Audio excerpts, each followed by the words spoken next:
On behalf of Impera Education, thank you for joining me on enrollment training for employers.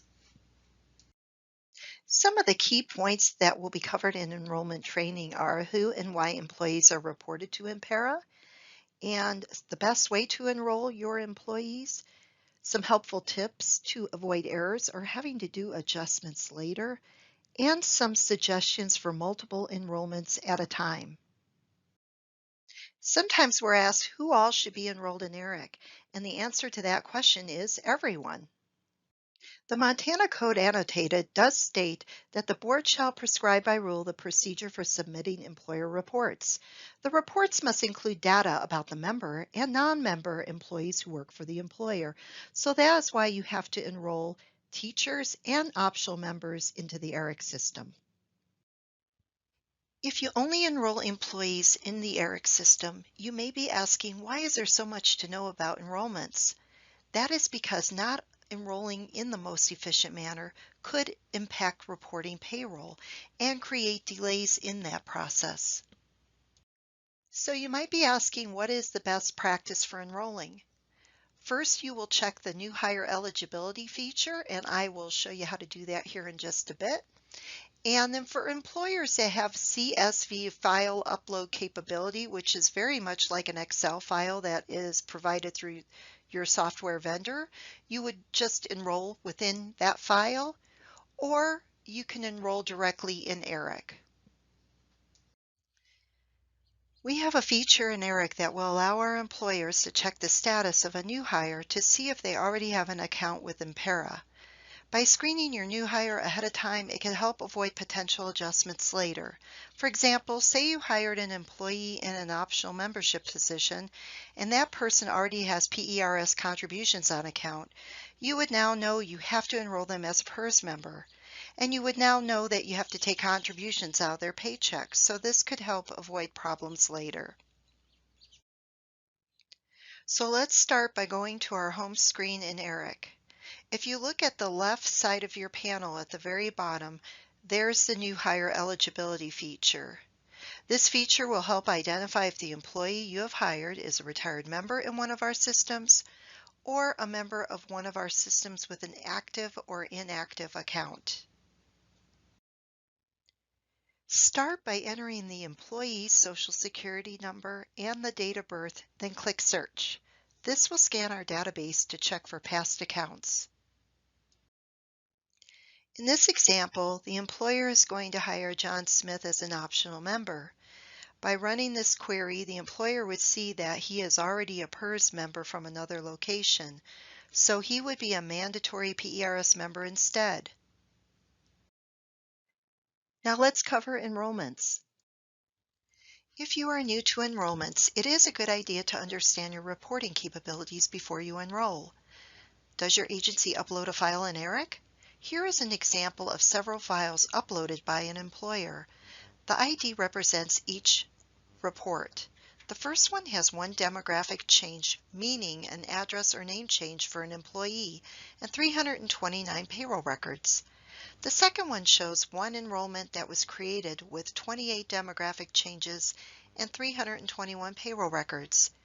That one enrollment was created in the one employer report file within the employer's software, then uploaded. Or does your agency manually report? Some agencies use copy forward in creating their payroll each month. Does your agency have someone do enrollments and a separate person report payroll? It's best to know this before you begin. If you are enrolling an employee within ERIC, you would start by going to your home screen. By clicking Enrollment Detail on the left panel or Enroll New Employee in the middle panel, it will take you to the next screen, which is the same for both. Now you are in the Enrollment Lookup screen. You will now enter the Social Security number of your new employee at the top, then the system, for example, PERS. Then in the second panel, you will click New. Now you are in the Enrollment Information screen. Everything with a red asterisk is a required field to complete. Make sure the Social Security number you enter is correct. If you accidentally post the enrollment with the wrong Social Security number, please reach out to employer support. Another thing that's very helpful is if you can enter in the phone or email of the new employee. And remember, don't enter a future employment start date, meaning ahead of your current payroll you're working on. That can cause issues later. Once you've made your entries, click Save at the top left side of the Enrollment Maintenance screen. If you look at the example, you will see this enrollment detail is under review. Because the enrollment detail is in review, it has caused the enrollment header, which is the system, in this case PERS, to also be in review.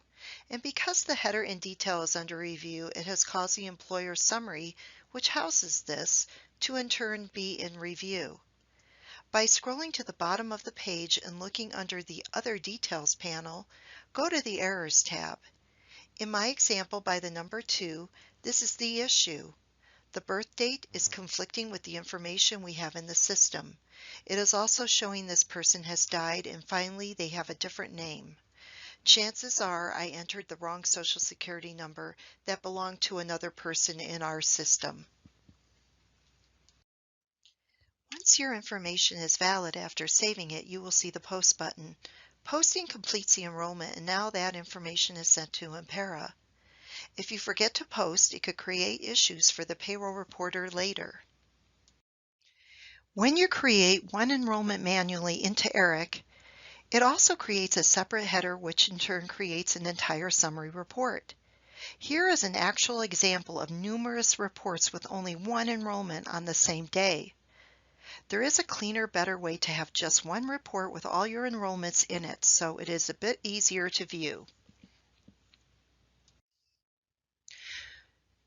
So now we're going to create several enrollments under one header and one summary report. And the way to do this, we're going to go back to our home screen and click on either Enrollment Detail or Enroll New Employee. Again, these both take you to the same enrollment search screen where you will enter your employee. Once you're in the enrollment lookup screen, enter in the Social Security number and the system, in this case PERS, and click the New button.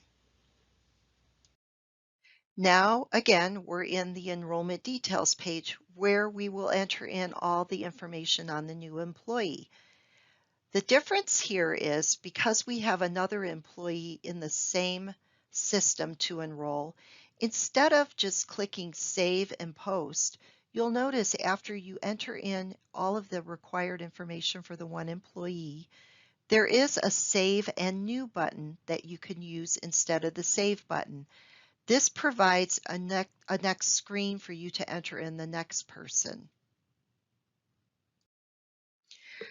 So once you're on the last of your enrollment entries, instead of clicking Save and New, now you can click the Save button. And once you do that, you will notice a Post button pop up in the last record you were in. If you were to go ahead and click Post, it would only post this last record that you entered. To go ahead and post everything at one time, all of your enrollments, the best way is to go see where my blue arrow is showing the enrollment header maintenance. If you go ahead and click that enrollment header maintenance, it'll bring you back to the main header where you can post everything at one time. When you're back to your enrollment header, you will see all of your enrollments. In this example, I did post the last one separately, but if I click Post Now, it will post any outstanding valid enrollments at one time. If you fail to post your enrollments, remember it can create issues later. For example, if an enrollment isn't posted and that employee is on a payroll, ERIC will ask to enroll that employee again. Sometimes the payroll reporter could see incomplete information like Social Security numbers, but no name. That is a good indication their enrollment wasn't posted. Did you know if your file is uploaded to Impera, your vendor software will also allow you to include enrollments in the file, which may not make it necessary to enroll in ERIC ahead of time.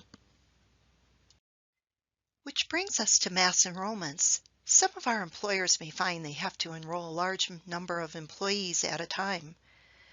There is a way to avoid having to make a lot of entries in ERIC if you are in this situation. If you have file upload capability, it may be more effective to upload an enrollment file.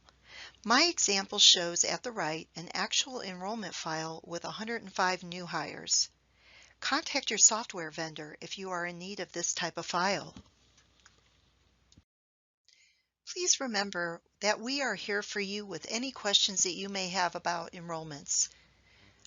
You can call our employer call center toll-free at 1-844-304-5452, or if you're in Helena, 444-3994.